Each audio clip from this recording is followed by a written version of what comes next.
देखिए बच्चों, यहां पर एक अर्धवृत्तीय तार दे रखा, धारावाही तार, जिसकी त्रिज्या r दी हुई है और एक समान चुंबकीय क्षेत्र में रखा है जिसका मान b है। बच्चों, यहां देखने का मुद्दा यह है, जो b है वो दाईं ओर है और अब हमें इस अर्धवृत्ताकार धारावाही तार पर दिए गए चुंबकीय क्षेत्र के कारण चुंबकीय बल देखना है। बच्चों, मैंने अभी अभी आपको बताया F बराबर I AB क्रॉस B। अब आप देखिएगा धारा I AB का मतलब PQ। बच्चों, अगर मैं इसको x इसको y मान लूं तो PQ AB का मतलब यहाँ PQ हो गया और वो 2R हो गया x अक्ष के अनुदिश, तो 2R I cap cross B I cap. और जैसा कि आप जानते हैं बच्चों, I क्रॉस I का मान 0 हो जाएगा, यानी कि इस तार पर लगने वाले चुंबकीय बल का मान 0 हो जाएगा। वैसे भी फिगर देखते ही समझ में आ जाना चाहिए था, क्योंकि मैंने बोला था शॉर्टेस्ट लेंथ लेनी है, तो P से Q की लेंथ जब लूंगा तो वो लेंथ B के अनुदिश ही मिलेगी मेरे को, लेंथ भी वेक्टर फॉर्म में। तो यहाँ पर अगर हम सीधे तौर पर देखें तो ये P ये Q और B भी इधर ही है, तो B और PQ वेक्टर और B समांतर हो गए, और जब लंबाई और क्षेत्र समांतर हो जाए तो फिर F का मान 0 होना तय है। बच्चों देखो बच्चों, एक सवाल मैंने आपके सामने रखा है। इसमें एक सीधा धारावाही तार है जिसके अंदर बहने वाली धारा I1 है, और एक धारावाही लूप है, वर्गाकार लूप, जिसमें बहने वाली धारा I2 है। इस वर्ग की भुजा a के बराबर है और ये वर्ग का बायां हिस्सा तार से a दूरी पर है। तो धारावाही सीधे तार के कारण लूप PQRS पर परिणामी चुंबकीय बल अपने को कैलकुलेट करना है। तो वो अपन जानना चाहते हैं कि ये मान कितना होगा।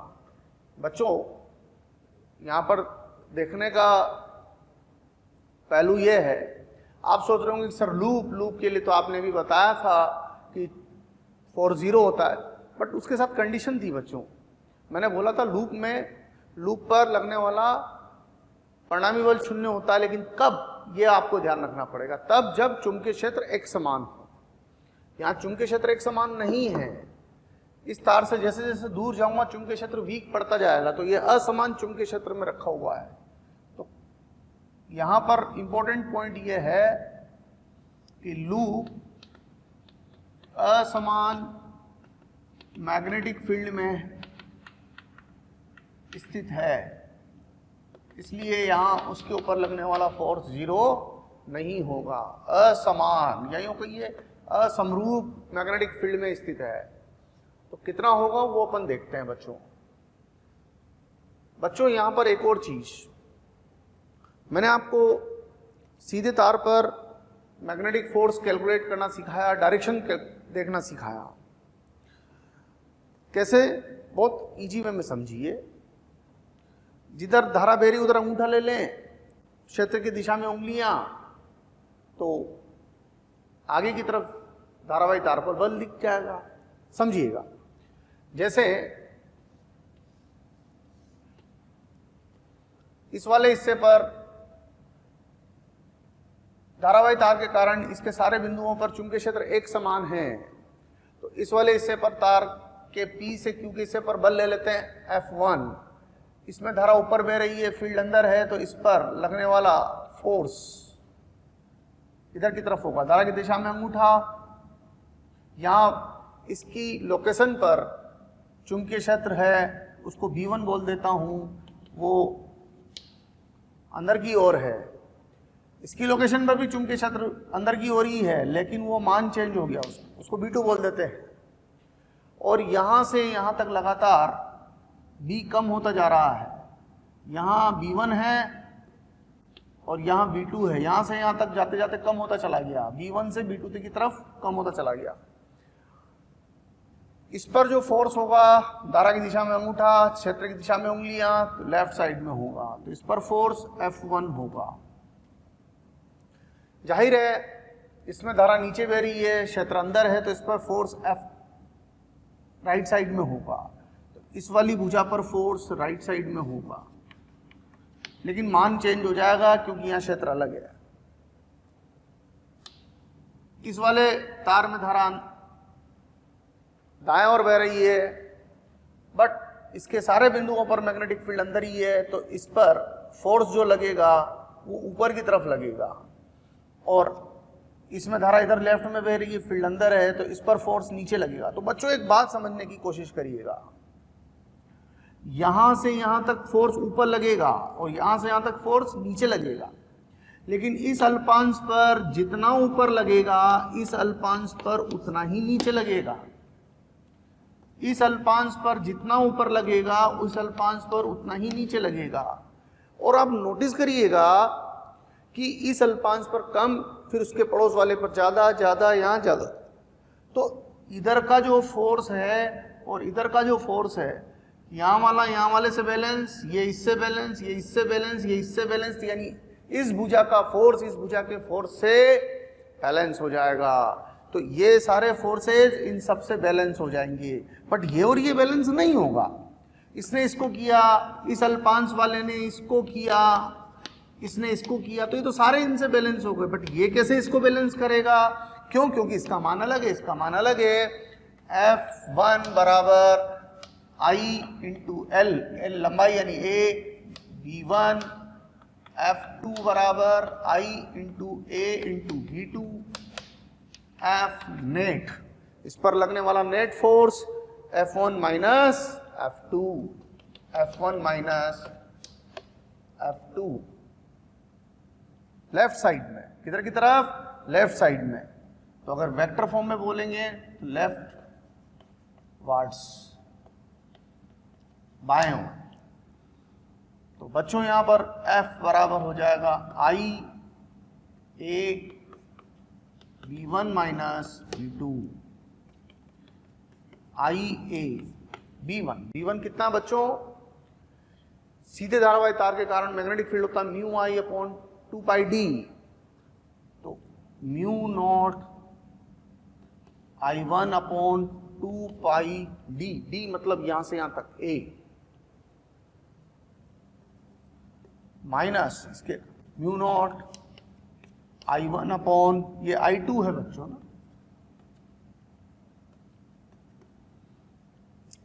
डी, इस वाले की दूरी यहां से 2a हो जाएगी, तो ये 2 लिख देंगे इसमें। ये हो गया I2a इंटू 2 पाई डी, 2 पाई भी रहेगा यहां साथ में, तो ये हो गया बच्चों म्यू नॉट, कॉमन ले लीजिए इसमें से, म्यू नॉट I1 बाई 2 पाई, ये कॉमन ले लूंगा तो 1 माइनस 1/2 यानी 1/2 बच जाएगा अंदर, 1 माइनस 1/2, तो F equal to mu naught I1 I2 by 4 pi, और डायरेक्शन है लेफ्ट में, लेफ्ट को मैं माइनस I से लिख सकता हूं। यही सवाल का फाइनल आंसर हो जाएगा बच्चों। समांतर धारावाही तारों के मध्य लगने वाला बल, समांतर धारावाही तारों के मध्य लगने वाला बल, देखिए बच्चों यहां पर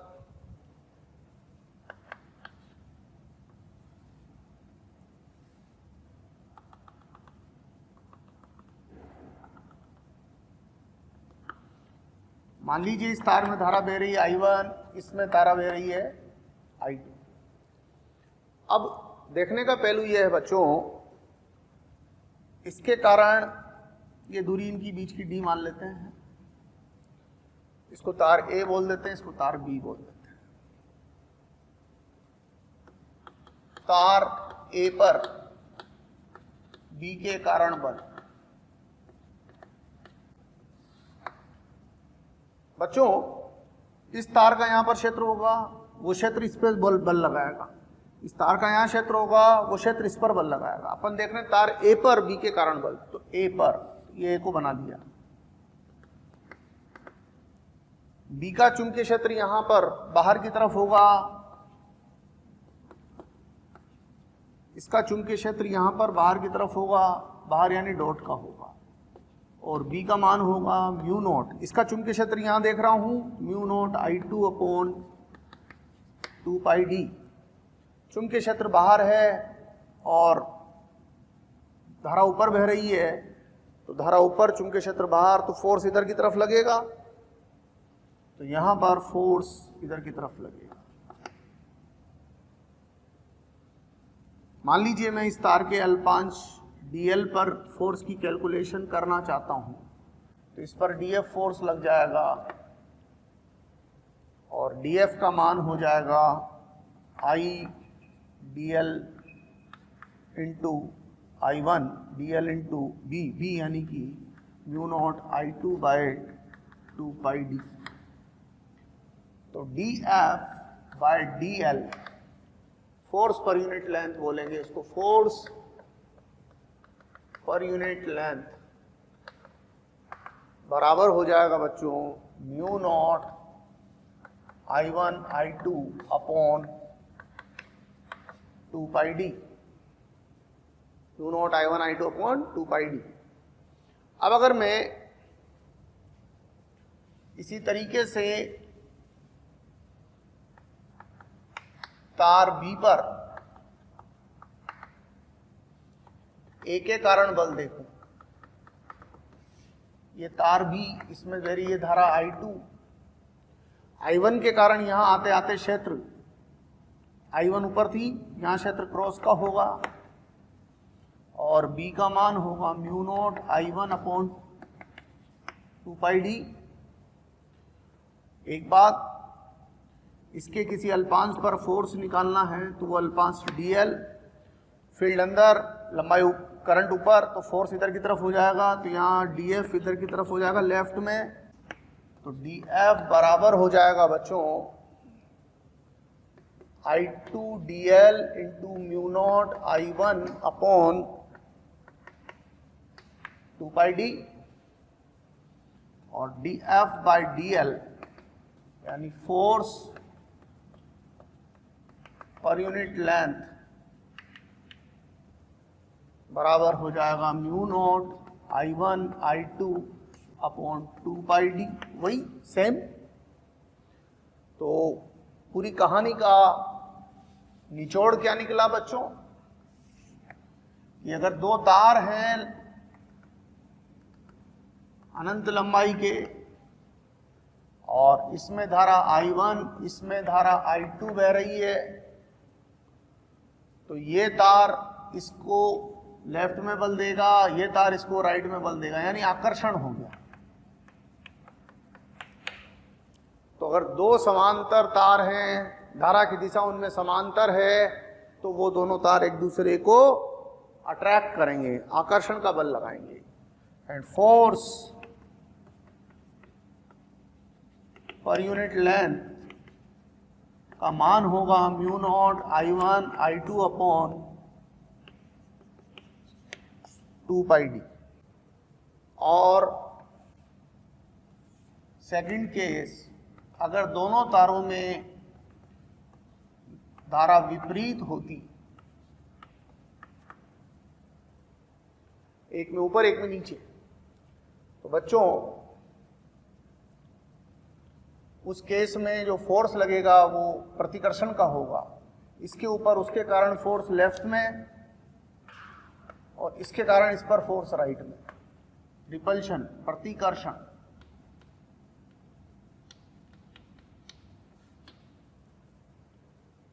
फोर्स पर यूनिट लेंथ वही रहेगा, मैग्नीट्यूड में नहीं बदलाव आएगा।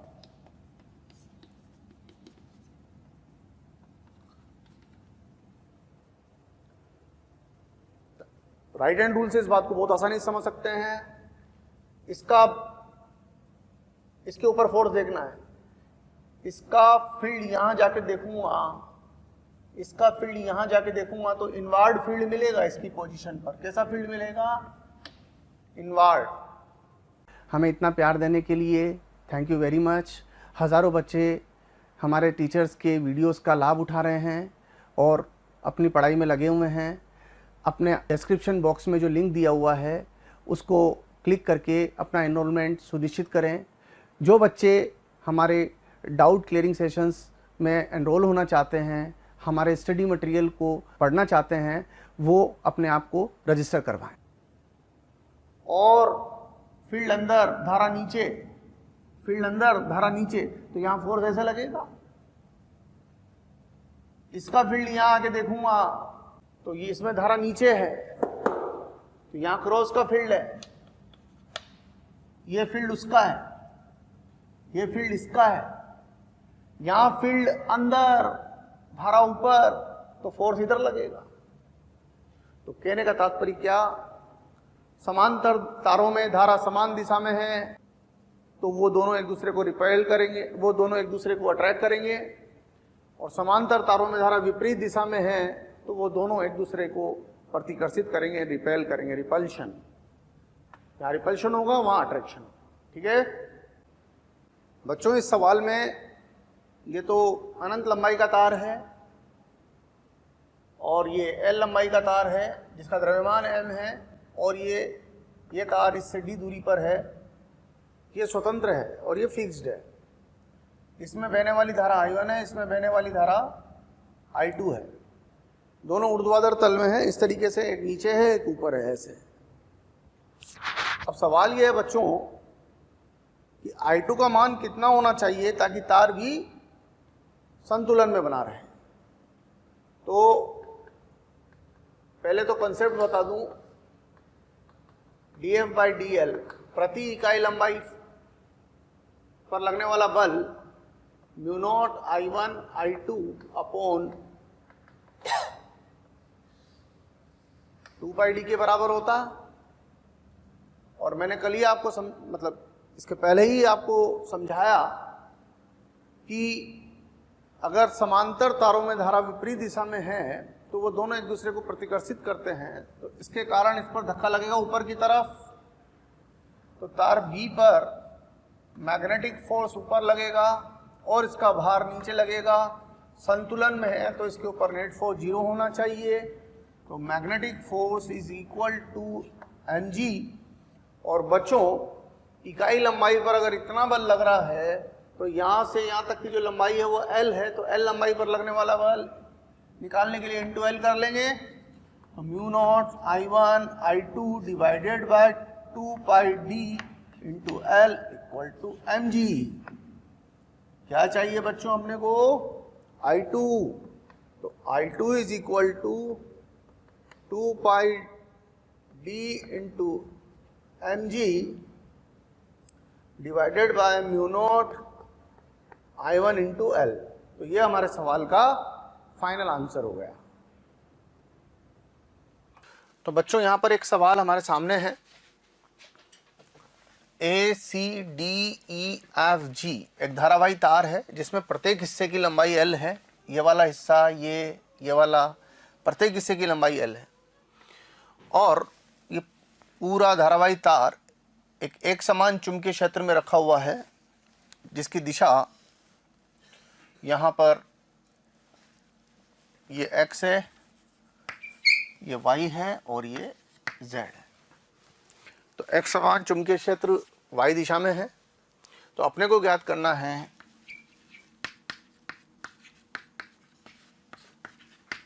धारावाही तार पर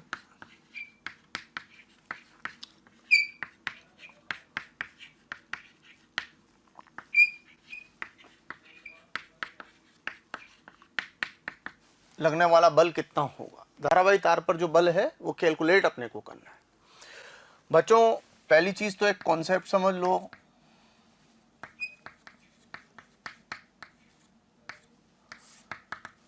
कि अगर कोई धारावाही तार मैग्नेटिक फील्ड के समांतर है, मैं बता भी चुका हूं आपको, अगर I और B एक ही दिशा में है तो F की वैल्यू 0 हो जाएगी। I और B विपरीत भी है तो भी एफ की वैल्यू 0 हो जाएगी। तो मैग्नेटिक फील्ड उस तार पर बल नहीं लगाता जो उसके समांतर या प्रति समांतर रखा हुआ है। तो इस वाले हिस्से पर कोई फोर्स नहीं लगेगा, इस वाले हिस्से पर कोई फोर्स नहीं लगेगा। तो force on AC, force is equal to force on AC plus force on CD plus force on ED plus force on EF plus force on F G. अपन इंडिविजुअली हर एक पार्ट की बात कर लेते हैं। ये और ये प्रति समांतर होगा तो इस वाले सेगमेंट पर फोर्स 0 हो जाएगा, तो ये अमाउंट 0 हो गया हमारा। सीडी की बात करें, लंबाई उसी दिशा में ली जाती है जिस दिशा में धारा बह रही हो। ये करंट ऊपर यानी जेड के समांतर है, तो के कैप हो गया ये वाला हिस्सा, तो ये हो गया आई एल के cap cross L cross B. L को वेक्टर फॉर्म में लिख लिया, cross B, B means B J cap. ये वाला पार्ट हो गया। ये वाली करंट पॉजिटिव एक्स एक्सिस के अलोंग है, तो ये हो जाएगा आई, पॉजिटिव एक्स एक्सिस के अलोंग है तो इस लंबाई को पॉजिटिव एक्स एक्सिस पर लेंगे, तो L I cap cross B J cap. ये तीसरा वाला पार्ट हो गया। ई एफ, ई एफ में अगर मैं बात करूं तो इसकी करंट माइनस जेड पर है, तो आई माइनस एल के cap cross B J cap plus इस वाले पार्ट में ये और ये समांतर है तो 0 हो जाएगा। और आप नोटिस करिए इससे ये कैंसिल हो गया, एल बी, तो I L B, I cross J यानी कि के कैप। तो इतना फोर्स आ जाएगा हमारे पास, आई एल बी के कैप। के कैप का मतलब जेड अक्ष की अनुदिश प्लस जेड दिशा में। तो ये हमारे सवाल का फाइनल आंसर हो जाएगा। अब अगर आप चाहते तो इस सवाल को ऑरली भी सॉल्व कर सकते हैं। इस पे और इस पे 0 हो गया, इस पे जो फोर्स है और इस पे जो फोर्स है अपोजिट डायरेक्शन में आएंगे, क्योंकि इसमें करंट ऊपर और इसमें करंट नीचे है, तो ये एक दूसरे को बैलेंस कर देंगे। तो रहेगा सिर्फ ये वाला हिस्सा, और इस हिस्से पर मैग्नेटिक फील्ड इसकी धारा प्रवाह के लंबवत है। जब मैग्नेटिक फील्ड धारा प्रवाह के लंबवत होता है तो चुंबकीय क्षेत्र आई एल बी के बराबर हो जाएगा। ये तो परिमाण आ गया। डायरेक्शन, धारा बह रही है एक्स दिशा में और मैग्नेटिक फील्ड है वाई में, तो फोर्स होता है एल क्रॉस बी। तो धारा बह रही है, इस वाले तार में धारा बह रही है एक्स में, मैग्नेटिक फील्ड है वाई में, तो एल क्रॉस बी करेंगे तो ऊपर की तरफ आएगा, यानी कि पॉजिटिव जेड में आ जाएगा। तो ये तो मैंने एक सिस्टमेटिक तरीके से सॉल्व कर दिया है, परंतु हम डायरेक्ट भी सोच सकते हैं।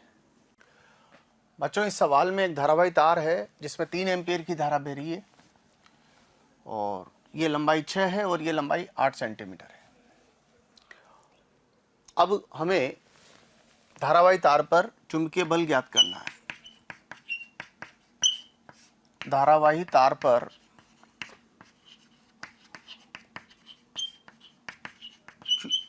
चुंबकीय बल कितना होगा,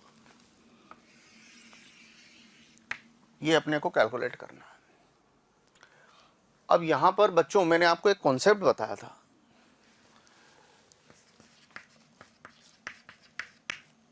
F बराबर होता है I into L cross B. इसमें जो L है ना,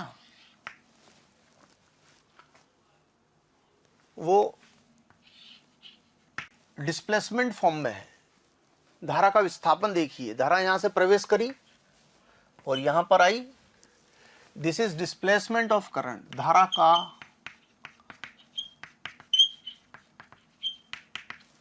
विस्थापन। तो अगर हम धारा का विस्थापन देखें तो धारा भले ही घूम के ऐसे आई लेकिन यहां से यहां तक विस्थापित हुई। तो आप ये 6 दिया हुआ है, ये 8 दिया हुआ है, तो आप ये चीज देखिए,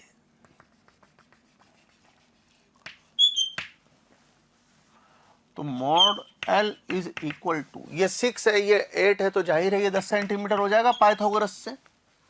ये 6, ये 8, तो पाइथागोरस लगाऊंगा तो √6 स्क्वायर प्लस 10 स्क्वायर हमारे पास √6 स्क्वायर प्लस 8 स्क्वायर 10 आ जाएगा। पूरा ही लिख देता हूं।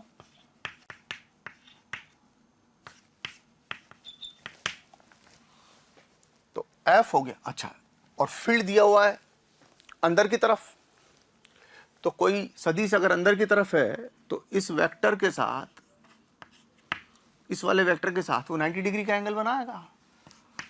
तो mod F is equal to I mod L B sine 90। I दे रखा है बच्चों अपने को 3, mod L 10 centimetre, mod V दिया हुआ 10 टेस्ला, फोर्स न्यूटन में आ जाएगा हमारा। तो ये तो कैंसिल हो गया, 3 न्यूटन हमारे सवाल का फाइनल जवाब हो गया। बच्चों, इस सवाल में हमें R पर परिणामी बल की दिशा निकालनी है। R पर जो बल लगेगा वो 2 फील्ड्स के कारण होगा, एक इसका फील्ड और एक इसका फील्ड। बच्चों, जहां तक फील्ड का सवाल है, इसका फील्ड भी इनवर्ट्स होगा और इसका फील्ड भी इनवर्ट्स ही होगा। तो R की पोजीशन पर अगर हम जाएं तो R की पोजीशन पर जो फील्ड है वो इनवर्ट्स है और इसमें करंट है अपवर्ड्स। तो फोर्स देखने का तरीका मैंने बताया हुआ आपको, राइट हैंड रूल आपको इस्तेमाल करना है। अंगूठे को डायरेक्शन ऑफ करंट में और फिंगर्स को आप मैग्नेटिक फील्ड की डायरेक्शन में रखिए इस तरीके से, तो फोर्स की डायरेक्शन हो जाएगी ये। तो परिणामी बल की दिशा देखनी थी, तो इसका मतलब R पर जो परिणामी बल लगेगा वो बाएं ओर लगेगा। बच्चों, इस सवाल में एक धारावाही बंद लूप दिया हुआ है ABC और मैग्नेटिक फील्ड है B जो कि AB के समांतर है। भुजा BC पर लगने वाला बल यदि F हो, इस वाले हिस्से पर लगने वाला बल अगर F हो, तो AC पर लगने वाला बल कितना होगा, इस वाली भुजा पर लगने वाला बल कितना होगा जिसमें तारा I बह रही है इधर की तरफ। बच्चों, कॉन्सेप्ट मैंने बताया था, यूनिफॉर्म मैग्नेटिक फील्ड है, एक समान।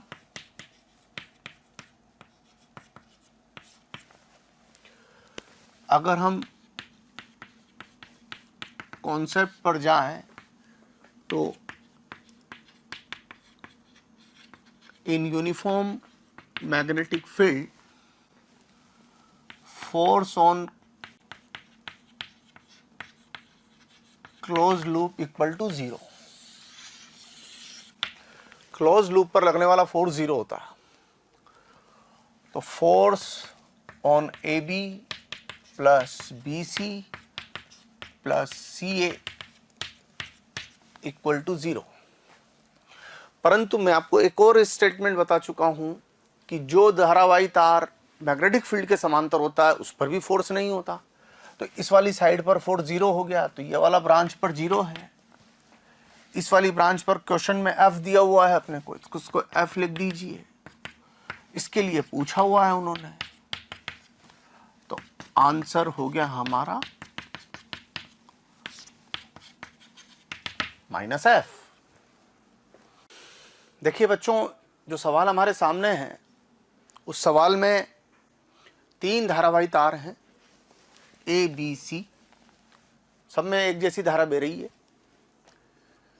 सेकंड थिंग, जो धारावाही तार है वो नोटिस करिए, इसमें धारा डॉट से दिखा रखी है, इसका मतलब धारावाही तार में धारा ऐसे बाहर की तरफ है और तल के लंबवत है, तार ऐसे हैं, इसमें भी ऐसे हैं और इसमें भी ऐसे हैं। B की एकांक लंबाई पर लगने वाला जो बल है वो बताना है अपने को इस सवाल में कि B की इकाई लंबाई पर लगने वाला बल कितना होगा। बच्चों, हमारे पास रोज़ डिमांड्स आ रही है कि इस टॉपिक पर वीडियो बनाया जाए, इस टॉपिक को समझाया जाए। बच्चों, मैं आपको एक बात कहना चाहता हूं कि हमारे YouTube चैनल को सब्सक्राइब करें और उस पर जो बेल आइकन है उसको प्रेस करें, ताकि जो भी नोटिफिकेशन है वो आपके मोबाइल पर आ सके। उसका कारण क्या है, जिन वीडियोस की आप डिमांड कर रहे हैं, जिन टॉपिक्स के एक्सप्लेनेशन के लिए आप बोल रहे हैं, वो ऑलरेडी हमारे चैनल पर डले हुए हैं और हमारे यहाँ पर अवेलेबल हैं। आप तक नहीं पहुँच पाए क्योंकि आपने हमारे बेल आइकन को प्रेस नहीं किया हुआ है। इसलिए मेरा निवेदन है, मेरा रिक्वेस्ट है आपसे कि हमारे यूट्यूब चैनल पर सब्सक्राइब करें और उस बेल आइकन को प्रेस करें।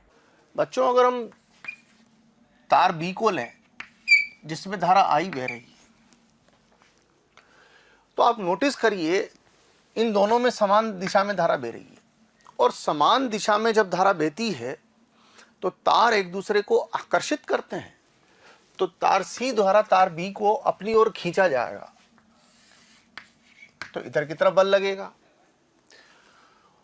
और इनमें भी समान दिशा में धारा बह रही है, तो तार बी को तार ए द्वारा भी खींचा जा रहा है, तो इधर भी बल लगेगा।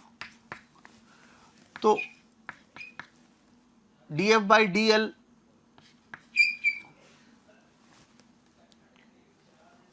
एक तो उधर की तरफ हो गया और एक dF by dl एक इधर की तरफ हो गया। dF by dl का मतलब फोर्स पर unit length. It is on B due to C, it is on B due to A। तो दोनों, और ये होगा बच्चों म्यू नॉट I1 I2 यानी I square upon 2 pi D, और ये भी हो जाएगा म्यू नॉट I1 I2 यानी I square upon 2 pi D. तो इस तरीके से dF बाई dl इन दोनों का रिजल्टेंट आ जाएगा, और वो हो जाएगा √2 mu naught I square divided by 2 pi D. और सिंपल वे में लिखें, ये हमारे सवाल का जवाब हो जाएगा। बच्चों, अब हम जो टॉपिक पढ़ रहे हैं वो है धारावाही लूप पर लगने वाला बल आघूर्ण। अभी तक हम धारावाही तार पर, धारावाही लूप पर बल की बात कर रहे थे। अब हम धारावाही लूप पर लगने वाले बल आघूर्ण की बात कर रहे हैं। बल आघूर्ण होने के लिए बल का होना जरूरी है, लेकिन बल होने पर बल आघूर्ण हो ये जरूरी नहीं है। अब ध्यान से समझिएगा बात को। यहां पर मैं पहले वापस से एक पॉइंट आपको रिवाइज कराना चाहूंगा, मैग्नेटिक मोमेंट का, चुंबकीय द्विध्रुव आघूर्ण का, मैग्नेटिक डायपोल मोमेंट का। जैसे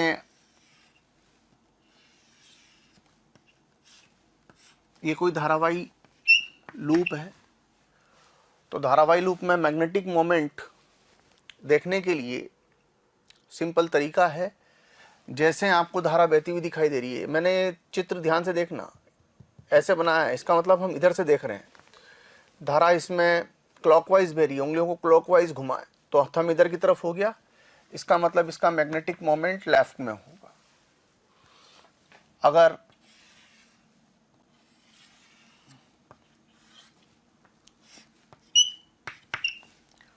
ये सिचुएशन है तो इसका मतलब है मैग्नेटिक मोमेंट इधर की तरफ होगा। अगर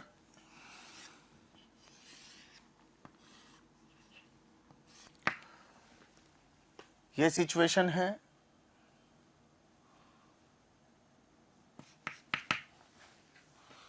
और इधर से देखने पर आपको क्लॉकवाइज करंट, ये अब इधर से देखा जा रहा है, इधर से देखने पर क्लॉकवाइज करंट बहती हुई दिखाई दे रही है, तो इसका मतलब थंब इधर की तरफ हो गया, तो मैग्नेटिक मोमेंट इधर की तरफ होगा। तो ये तो मैग्नेटिक मोमेंट देखना पहले भी सिखाया था मैंने, बट मैंने रिवाइज करा दिया उसको। और m की जो वैल्यू होती है वो होती है I into A, I into face area,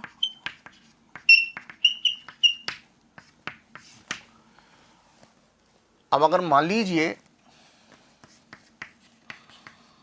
यदि किसी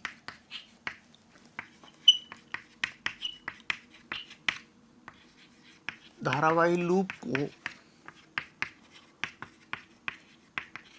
एक समान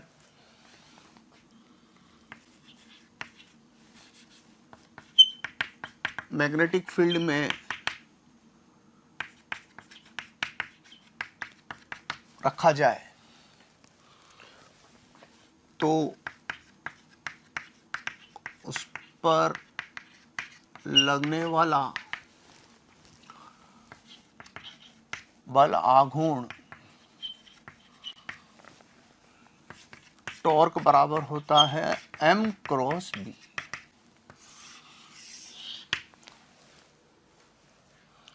m क्रॉस b, दाएं हाथ के पेच नियम से टॉर्क की डायरेक्शन निकाल सकते हैं अपन।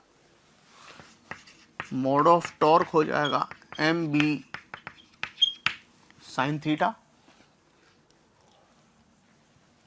या यूं कह सकते हैं मोड एम मॉड बी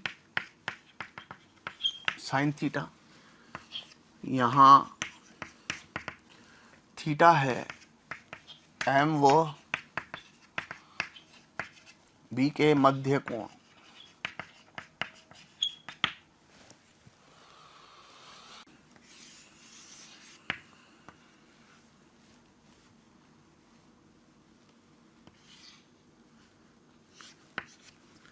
तो एम इधर की तरफ हो जाएगा इसमें, और मान लीजिए बी है ये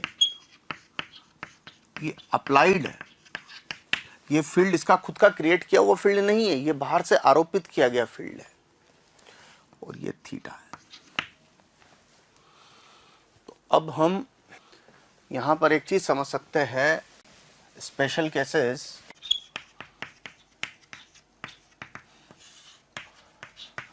यदि थीटा बराबर 0 हो,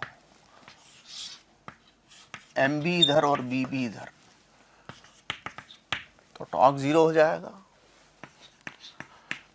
यदि थीटा बराबर पाई हो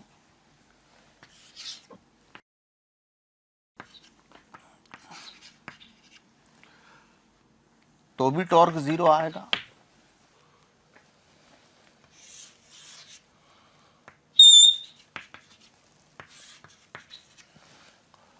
थीटा बराबर 90 डिग्री हो तो टॉर्क मैक्सिमम होगा एम बी के बराबर।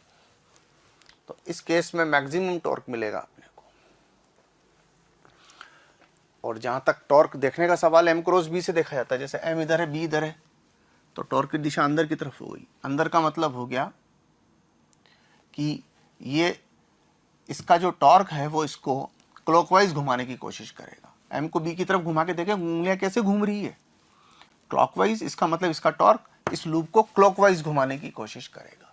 तो एक बहुत बेसिक सा आप नोटिस करिए, इसका टॉर्क इसको क्लॉकवाइज घुमाने की कोशिश कर रहा है, यानी एम को बी की दिशा में लाने की कोशिश कर रहा है। तो कंसेप्ट लिख ले, बी का बलाघूर्ण एम को उसकी दिशा में लाने का प्रयास करता है। तो बच्चों, हमारी चर्चा चल रही है कि धारावाही लूप पर टॉर्क कितना लगेगा अगर उसे मैग्नेटिक फील्ड में रखा जाए। तो बच्चों, मैंने आपको बताया कि जो टॉर्क की वैल्यू होती है वो होती है एम बी साइन थीटा, और वेक्टर फॉर्म में लिखेंगे तो टॉर्क होगा एम क्रॉस बी। और मैंने एक और चीज आपको बताई कि जो टॉर्क है वो इस प्रकार लगता है कि वो एम को बी की दिशा में स्थापित करना चाहता है। अब एक और चीज हम डिस्कस कर लेते हैं, पोटेंशियल एनर्जी ऑफ करंट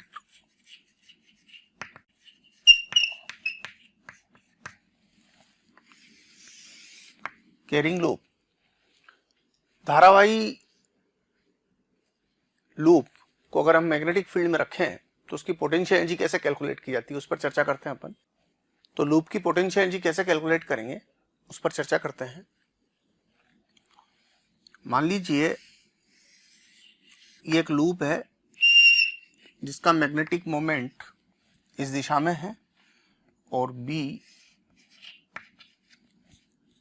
चित्रानुसार है। ये जो B है, ये B इस लूप का मैग्नेटिक फील्ड नहीं है, ये आरोपित किया गया मैग्नेटिक फील्ड है, अप्लाइड मैग्नेटिक फील्ड है। और इनके बीच में कोण थीटा है। अब जैसे कि मैंने आपको बताया कि मैग्नेटिक मोमेंट इधर है, मैग्नेटिक फील्ड इधर है, तो जो मैग्नेटिक टॉर्क है, मैग्नेटिक टॉर्क क्या चाहेगा कि m इसकी दिशा में आ जाए, यानी कि मैग्नेटिक टॉर्क जो है ना वो इसको क्लॉकवाइज घुमाना चाहेगा, इसको इधर लाना चाहेगा, यानी इसको क्लॉकवाइज घुमाना चाहेगा। अब अगर मान लो आप मैग्नेटिक टॉर्क के विपरीत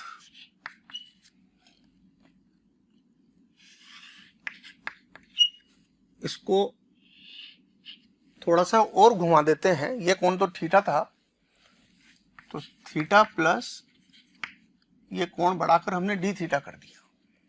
तो ऐसा करने के लिए बच्चों अपने को बाहर से बलाघूर्ण लगाना पड़ेगा, बाहर से टॉर्क लगाना पड़ेगा। टॉर्क को हिंदी में बलाघूर्ण कहते हैं। अब यहां पर क्या होगा बच्चों, जो मैग्नेटिक टॉर्क है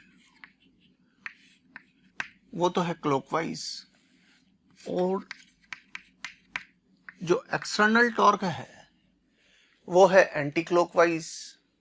लेकिन हम जो घुमा रहे हैं वो बिना गतिज ऊर्जा में परिवर्तन किए घुमा रहे हैं, स्लो मोशन में धीरे धीरे घुमा रहे हैं, धीरे धीरे घुमाया जा रहा है। धीरे धीरे घुमाने का मतलब होता है बच्चों हम काइनेटिक एनर्जी में कोई चेंज नहीं कर रहे हैं, यानी किसको मैथमेटिकली लिखेंगे तो काइनेटिक एनर्जी में परिवर्तन शून्य है। तो डी डब्ल्यू बाह्य बल द्वारा किया गया कार्य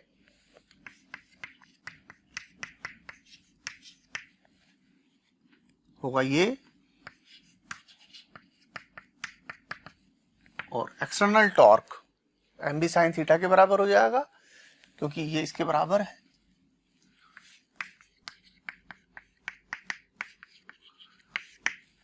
धीरे धीरे घुमाने का मतलब होता है जितना फील्ड ने टॉर्क लगाया हमारा टॉर्क भी मैग्नीट्यूड वाइज उतना ही है। तो ये हो जाएगा M B sine theta D theta, और टोटल वर्क अगर हमें कैलकुलेट करना है तो बच्चों ये हो जाएगा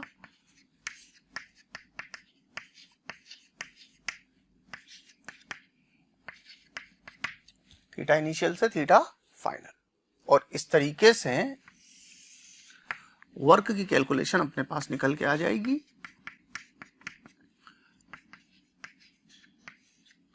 साइन थीटा का इंटीग्रेशन हो गया माइनस कोस थीटा, और थीटा इनिशियल से थीटा फाइनल तक इसको इंटीग्रेट कर लेंगे। और इस तरीके से हम कह सकते हैं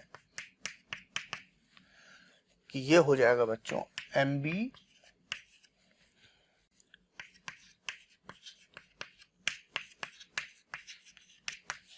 लिमिट रख देंगे, एक बार थीटा की जगह ये रख देंगे, एक बार थीटा की जगह, आंसर ये आ जाएगा।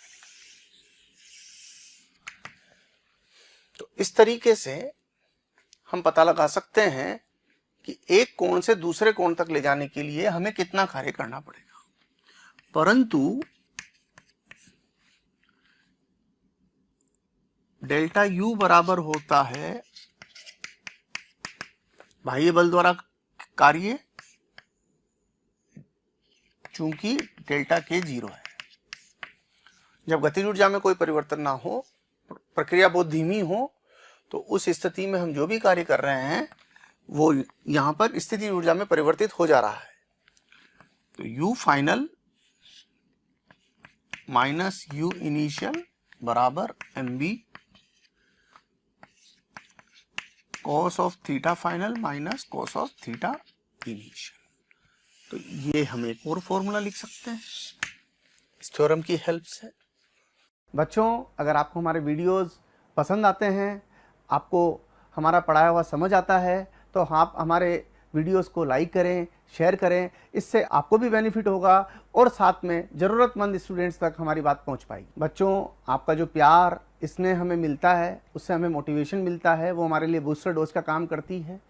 और हम चाहते हैं कि इसी तरह आपका प्यार मोहब्बत हमें मिलती रहे, ताकि हम इसी एनर्जी के साथ बराबर लगे रहें। और बच्चों, जैसा कि आपको जानकारी है कि जो पोटेंशियल एनर्जी है उसमें परिवर्तन तो हम निकाल सकते हैं, बट अगर हम पोटेंशियल एनर्जी का मान निकालना चाहते हैं तो फिर उस स्थिति में हमको कहीं ना कहीं एक निर्देश लेना पड़ता है। तो हम यहां पर जो निर्देश लेते हैं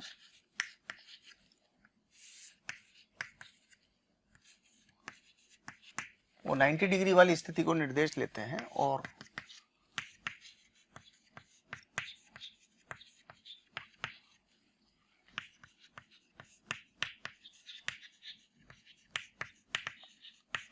इसे हम कहते हैं रेफरेंस कॉन्फ़िगरेशन, निर्देश अभिविन्यास। इस अवस्था में हम पोटेंशियल एनर्जी को 0 लेके चलते हैं। तो अगर हम मान लें कि 90 डिग्री से हम किसी कोण थीटा तक गए, 90 डिग्री से किसी कोण थीटा तक गए, तो ये हमारे लिए थीटा इनिशियल हो गया और ये हमारे लिए थीटा फाइनल हो गया। तो u theta minus u at 90 degree बराबर mb cos theta minus cos 90 degree. यहां पर ये ठीक कर लीजिए, ये इनिशियल और ये फाइनल, तो ये भी ठीक।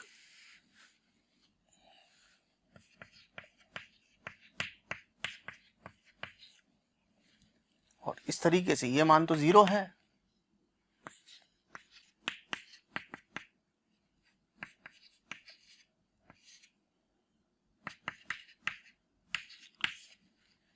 तो थीटा कोण पर पोटेंशियल एनर्जी का मान हो गया minus M B cos theta. तो जहां से हमने बात शुरू की थी, जिस मकसद के लिए हमने ये सारी कार्रवाई करी, वो मकसद अब हमारा पूरा हो चुका है।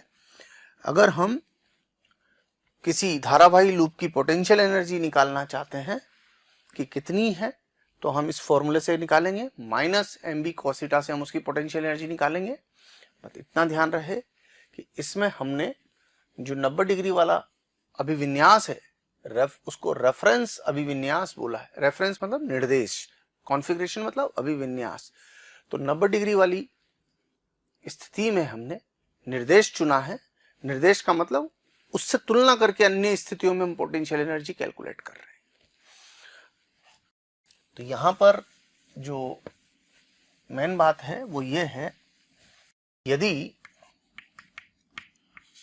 थीटा का मान लेस देन 90 डिग्री हुआ, 0 से 90 हुआ,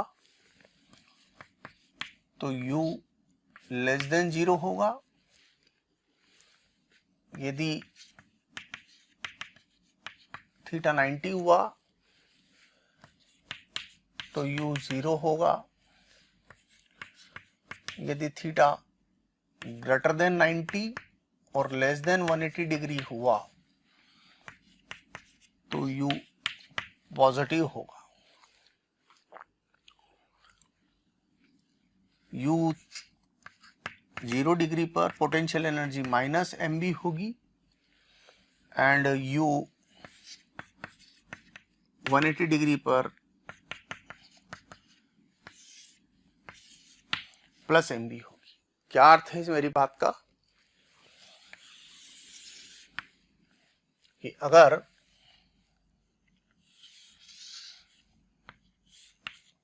ये m ये b, तो इस अवस्था में टॉर्क 0 और पोटेंशियल एनर्जी का मान माइनस mb के बराबर होगा।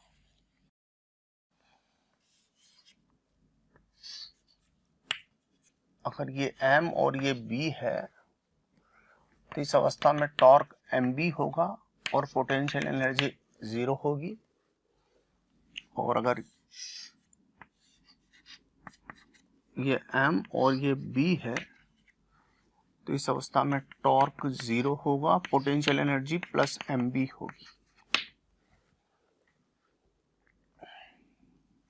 इसको हम कहते हैं स्टेबल इक्विलिब्रियम की पोजीशन और इसको कहते हैं हम अनस्टेबल इक्विलिब्रियम की पोजीशन। ये स्टेबल, ये अनस्टेबल इक्विलिब्रियम। अब जैसे हमसे क्वेश्चन किया जाए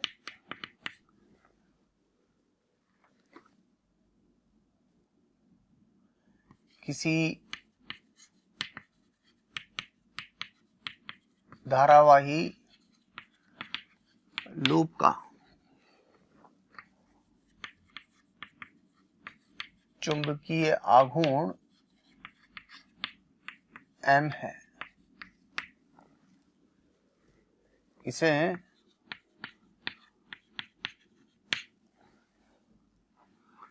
एक समान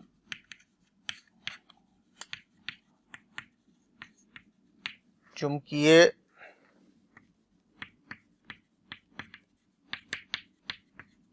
क्षेत्र में रखा जाता है।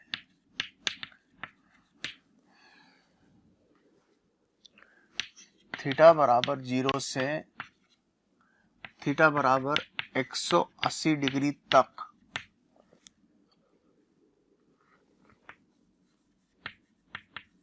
घुमाने में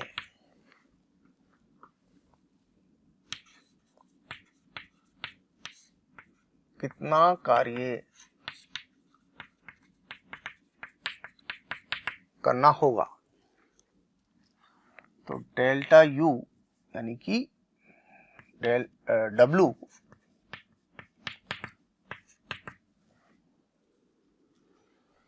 और U 180 माइनस U0, U 180 पर mb माइनस 0 पर माइनस mb, तो सॉल्यूशन हो जाएगा हमारा आंसर 2mb। एक ही बात है, अगर हमसे ये भी पूछा जाता है कि उसकी पोटेंशियल एनर्जी में कितनी वृद्धि होगी तो भी हमारा आंसर 2mb होता। गेन इन पोटेंशियल एनर्जी पूछा जाता तो भी हमारा आंसर 2mb ही होगा। देखिए बच्चों, सवाल क्या है, धारावाही वलय को z अक्ष के परितः अल्प कोण से विस्थापित करके छोड़ दिया गया इसकी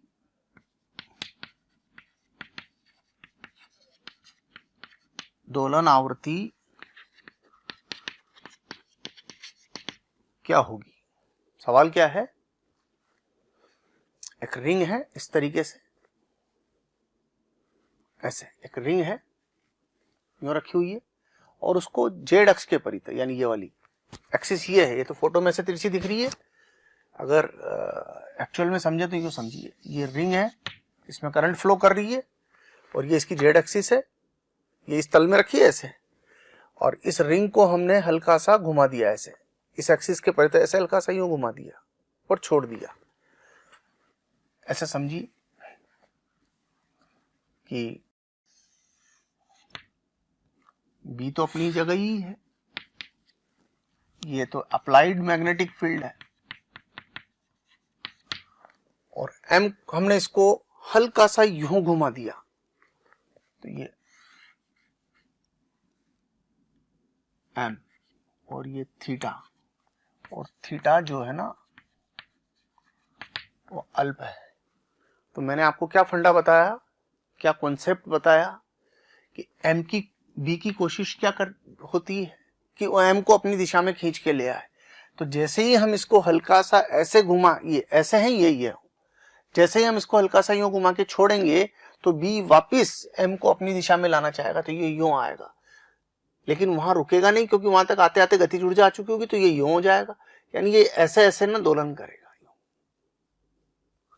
तो थीटा अल्प है तो टॉर्क बराबर लिखेंगे बच्चों एम बी साइन थीटा।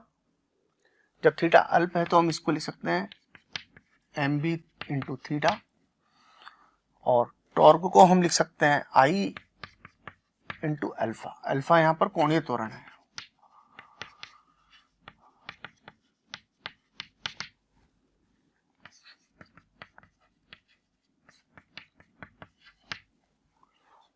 और ये हो गया, इसको ओमेगा स्क्वायर थीटा से कंपेयर करिए तो ये ओमेगा स्क्वायर की वैल्यू हो गई। Angular simple harmonic motion in angular SHM mod alpha is equal to omega square theta. जैसा कि आप जानते हैं कोणीय सिंपल हार्मोनिक मोशन, कोणीय सरल आवर्त गति में मॉड अल्फा का मान ये होता है, तो ओमेगा स्क्वायर का मान ये हो गया।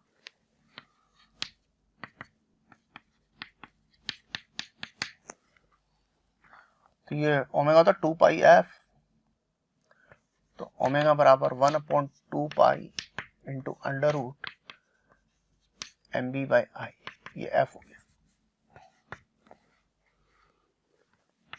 यानी प्रति सेकंड दोलनों की संख्या इतनी होगी, तो टाइम पीरियड तो 1/f होता है, तो हो जाएगा 2 pi under root I by M B. और आई का मान हम लिख सकते हैं, जहां आई का मान है मोमेंट ऑफ इनर्शिया, जड़त्वाघूर्ण, और किसी वलय का अपनी व्यास के लिए जड़त्वाघूर्ण होता है mr²/2, और m का मान तो पता ही है आपको, I into A pi R square. ये दोनों मान यहां रख देंगे तो और सिंपल फॉर्म में आ जाएगा हमारे पास जवाब।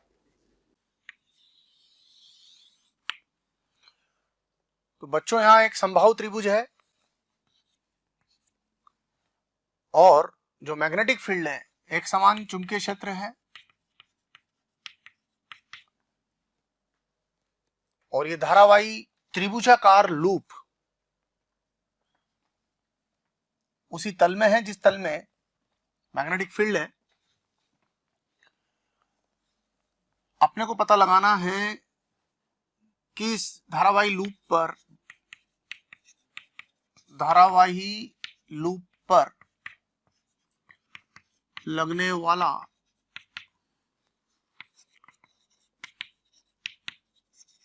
बलाघूर्ण कितना होगा। तो टॉर्क हो गया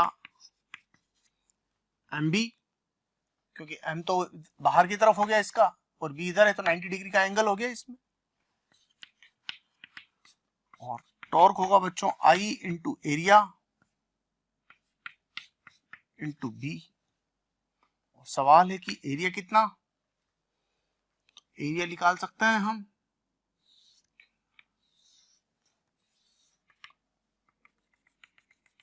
अगर ये L है, ये 60 है, तो ये L साइन 60 हो गया। ए की वैल्यू हो गई half into base into height, यानी ये हो गया बच्चों √3L²/4।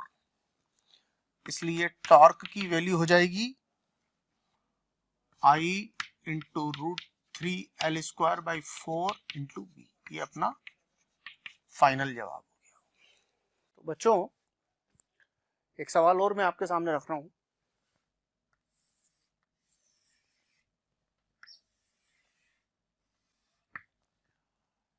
ये एक आयताकार कुंडली है,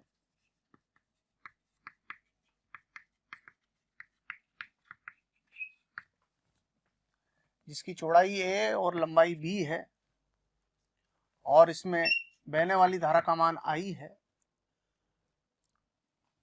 इसका जो कुंडली का जो तल है वो मैग्नेटिक फील्ड के साथ थीटा कोण बना रहा है। कुंडली का तल मैग्नेटिक फील्ड के साथ थीटा कोण बना रहा है। यह है आरोपित मैग्नेटिक फील्ड। और कुंडली में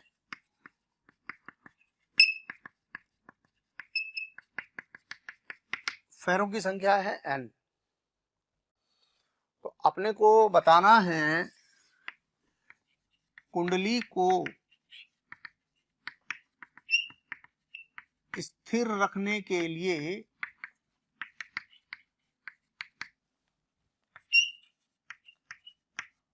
कितने बल आघूर्ण की आवश्यकता होगी।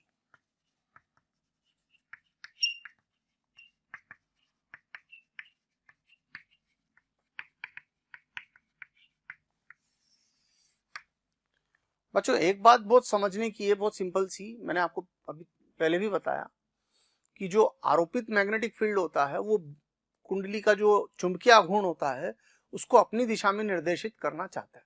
उसका कारण बिल्कुल सिंपल है, क्योंकि जब कुंडली का चुंबकीय आघूर्ण आरोपित मैग्नेटिक फील्ड की दिशा में आ जाता है तो उस स्थिति में कुंडली न्यूनतम पोटेंशियल एनर्जी की स्टेट में होती है, और न्यूनतम पोटेंशियल एनर्जी की स्टेट सबसे स्थायी स्टेट होती है। तो हमेशा आरोपित मैग्नेटिक फील्ड कुंडली के चुंबकीय आघूर्ण को अपनी दिशा में निर्देशित करना चाहता है। तो अगर हम कुछ नहीं करेंगे तो इस कुंडली का M ये B अपनी दिशा में ले आएगा, कुंडली के M को B अपनी दिशा में ले आएगा। तो अगर हम ऐसा होने से रोकना चाहते हैं, हम कुंडली को पकड़ के रखना चाहते हैं, कुंडली को स्थिर रखने के लिए, तो हमें कितना बलाघूर्ण लगाना पड़ेगा? तो उतना ही बलाघूर्ण लगाना पड़ेगा जितना बलाघूर्ण B के कारण इस कुंडली पर लग रहा है।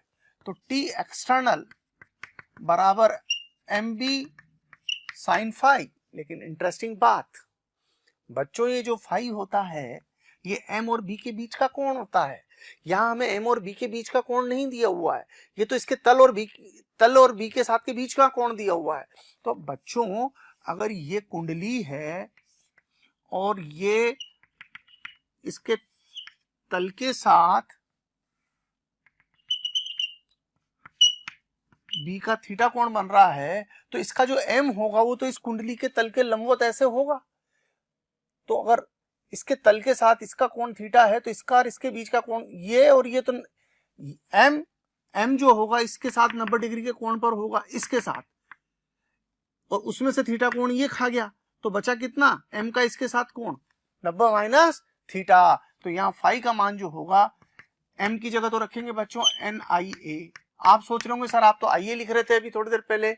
बच्चों IA होता है एक फेरे के लिए, फेरों की संख्या कितनी दी हुई है वहां उन्होंने N, तो M की जगह तो NIA हो गया into B into sine phi का मतलब होता है M और B के बीच का कोण।